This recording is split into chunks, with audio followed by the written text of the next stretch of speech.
One dark night in midsummer, a man waking from a dreamless sleep in a forest lifted his head from the earth and, staring a few moments into the blackness, said, "Catherine LaRue." He said nothing more. No reason was known to him why he should have said so much.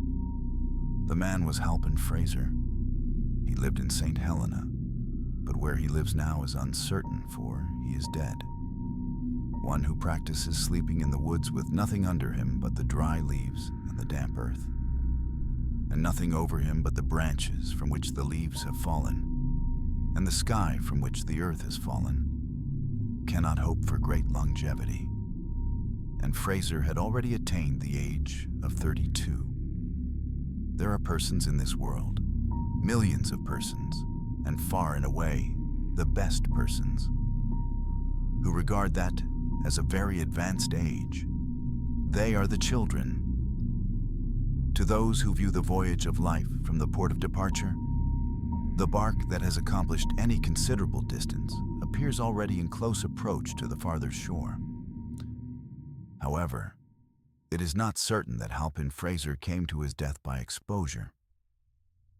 He had been all day in the hills west of the Napa Valley, looking for doves and such small game as was in season. Late in the afternoon, it had come on to be cloudy, and he had lost his bearings. And although he had only to go always downhill, everywhere the way to safety when one is lost, the absence of trails had so impeded him that he was overtaken by night while still in the forest. Unable in the darkness to penetrate the thickets of manzanita and other undergrowth, utterly bewildered and overcome with fatigue, he had lain down near the root of a large madroño and fallen into a dreamless sleep. It was hours later, in the very middle of the night, that one of God's mysterious messengers, gliding ahead of the incalculable host of his companions, sweeping westward with the dawn line, pronounced the awakening word in the ear of the sleeper, who sat upright and spoke. He knew not why, a name he knew not whose. Halpin Frayser was not much of a philosopher, nor a scientist. The circumstance that, waking from a deep sleep at night in the midst of a forest, he had spoken aloud a name that he had not in memory and hardly had in mind, did not arouse an enlightened curiosity to investigate the phenomenon. He thought it odd, and with a little perfunctory shiver, as if in deference to a seasonal presumption that the night was chill, he lay down again and went to sleep. But his sleep was no longer dreamless. He thought he was walking along a dusty road that showed white in the gathering darkness of a summer night. Whence and whither it led, and why he traveled it, he did not know, though all seemed simple and natural, as is the way in dreams. For in the land beyond the bed, surprises cease from troubling, and the judgment is at rest. Soon he came to a parting of the ways. Leading from the highway was a road less traveled, having the appearance, indeed, of having been long abandoned, because he thought it led to something evil. Yet he turned into it without hesitation, impelled by some imperious necessity. As he pressed forward, he became conscious that his way was haunted by invisible existences, whom he could not definitely figure to his mind.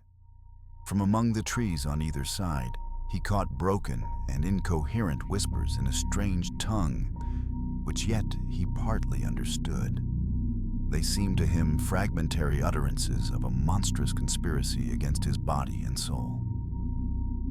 It was now long after nightfall, yet the interminable forest through which he journeyed was lit with a wan glimmer having no point of diffusion, for in its mysterious illumination nothing cast a shadow. A shallow pool in the guttered depression of an old wheel rut, as from a recent rain, met his eye with a crimson gleam. He stooped and plunged his hand into it. It stained his fingers. It was blood. Blood, he then observed, was about him everywhere. The weeds growing rankly by the roadside showed it in blots and splashes on their big, broad leaves. Patches of dry dust between the wheelways were pitted and spattered as with a red rain. Defiling the trunks of the trees were broad maculations of crimson, and blood dripped like dew from their foliage. All this he observed with a terror which seemed not incompatible with the fulfillment of a natural expectation. It seemed to him that it was all in expiation of some crime which, though conscious of his guilt, he could not rightly remember. To the menaces and mysteries of his surroundings, the consciousness was an added horror.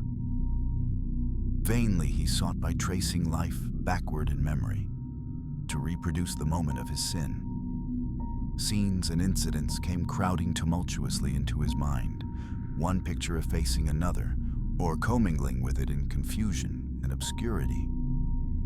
But nowhere could he catch a glimpse of what he sought. The failure augmented his terror. He felt as one who has murdered in the dark, not knowing whom nor why. So frightful was the situation.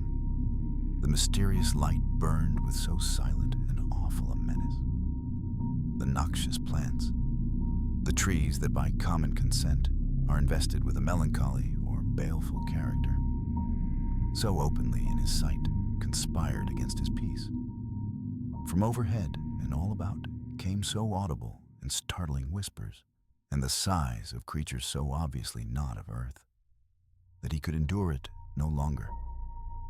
And with a great effort to break some malign spell that bound his faculties to silence and inaction, he shouted with the full strength of his lungs. His voice broken, it seemed, into an infinite multitude of unfamiliar sounds, went babbling and stammering away into the distant reaches of the forest, died into silence, and all was as before. But he had made a beginning at resistance and was encouraged. He said, "I will not submit unheard. There may be powers that are not malignant traveling this accursed road.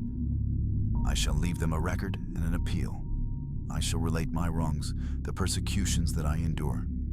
I, a helpless mortal, a penitent, an unoffending poet." Halpin Frayser was a poet, only as he was a penitent, in his dream. Taking from his clothing a small red leather pocketbook, one half of which was leaved for memoranda, he discovered that he was without a pencil. He broke a twig from a bush, dipped it into a pool of blood, and wrote rapidly. He had hardly touched the paper with the point of his twig when a low, wild peal of laughter broke out at a measureless distance away, and growing ever louder, seemed approaching ever nearer. A soulless, heartless, and unjoyous laugh, like that of the loon, solitary by the lakeside at midnight.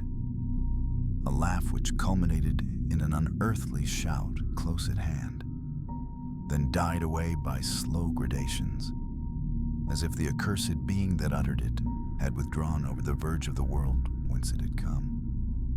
But the man felt that this was not so, that it was nearby and had not moved. A strange sensation began slowly to take possession of his body and his mind. He could not have said which, if any, of his senses was affected. He felt it rather as a consciousness, a mysterious mental assurance of some overpowering presence, some supernatural malevolence different in kind from the invisible existences that swarmed about him, and superior to them in power.